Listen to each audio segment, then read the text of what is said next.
Ladies and gentlemen, I am your host, Jeffrey Lazarus, and you are watching Welcome to Defiance Part 3 on the Gaming Vector.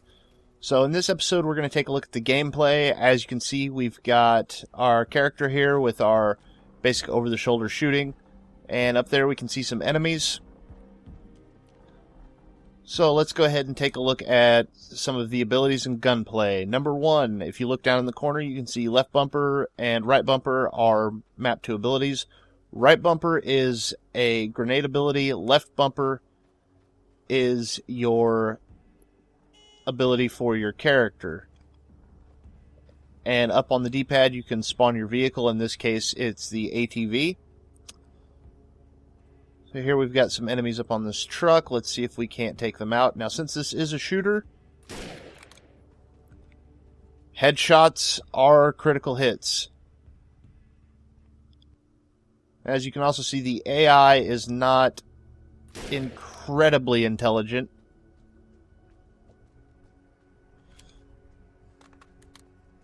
And the AI seems to operate more off of a typical MMO aggro mechanic than it does off of who's actually shooting at them.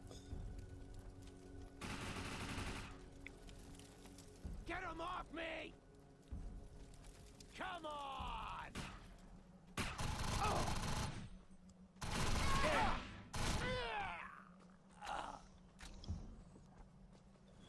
As you can see there, when you kill an enemy, they drop cash. Sometimes they'll drop items and loot.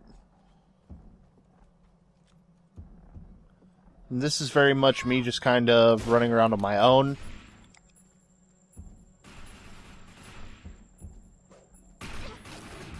Just throw a grenade out there, cloak, and see if we can't get away from these guys.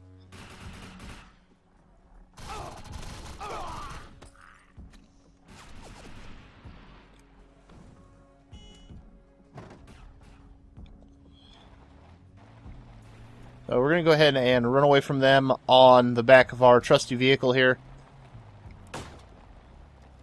Now the vehicles are...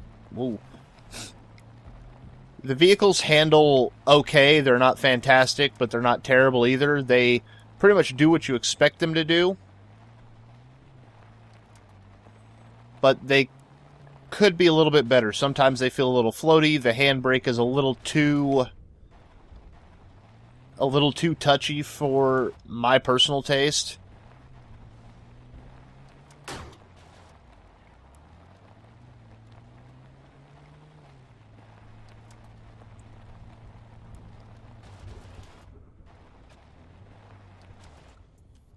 Let's go ahead and hop out of here and get into a little bit more combat so we can talk about some of the other mechanics here.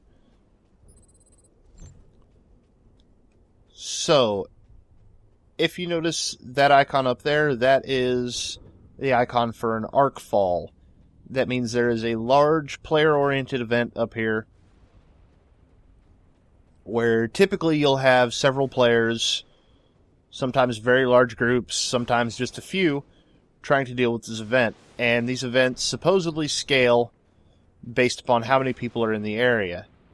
Now, from the looks of it, I don't see anybody around. But we're going to go ahead and see what we can do about this. Now, as you participate in these events, you'll be given rewards and whatnot based upon your participation. So, you come in, get a couple of kills, you'll get a reward. You come in and you get a whole bunch of kills and do a whole bunch of damage, you'll get even bigger rewards. So, it's based upon your participation level. And at the end of the Arkfall event, you'll be taken to a screen where it shows the participation of everybody that was there, how many kills they got, how many deaths they had, how much damage they did, and that all helps to decide what kind of rewards you get. So, since I'm over here doing this one, at least this part of it, basically by myself, then if I manage to pull it off, I will get rewards for doing pretty much everything. But I would still most likely get better rewards for doing a good portion of things in one with a lot more players, because there would be a lot more enemies and a lot more to do.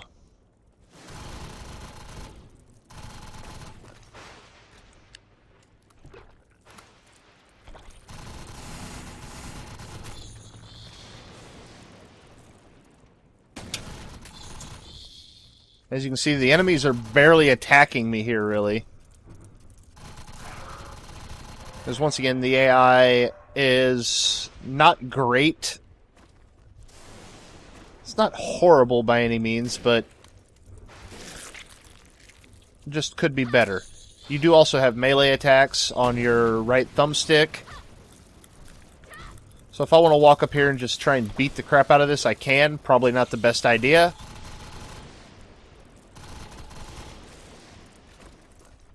And there you can see he hit me with a blast that does an effect to everything around it, slows them down. I actually have that same effect on my grenades, so I can slow these guys down and be able to take them out before they get too close to me.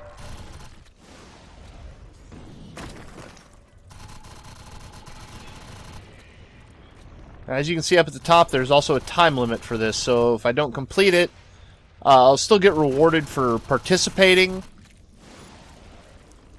but once again, I won't get as much as I would have if we had completed the entire event.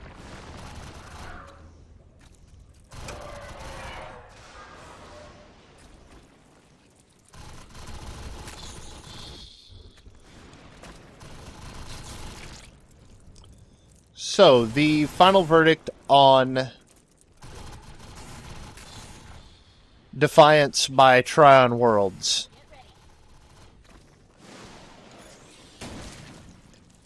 It's not a fantastic game, but it's not really bad either. The skitterling's bites are exposing weak spots in the crystal. So what it basically boils down to is, how much do you really want to play an RPG, MMORPG, on a console? Because for the PC guys, I would recommend that you wait until all the bugs are worked out, because you have a ton of RPGs that you can play in the meantime, between Guild Wars, Terra, World of Warcraft, so on and so forth. Now, if you're a console guy and you don't have a PC that can run those games, or whatever the reason may be, then would I recommend buying this game? Once again, I would wait till some of the bugs and kinks are worked out, because I have seen some issues. But overall,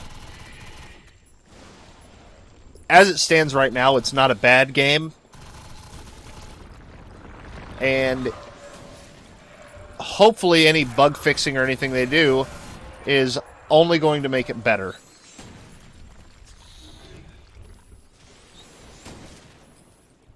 So, I will recommend the game for console players, but once again, I wouldn't get it immediately. I would wait a couple of weeks,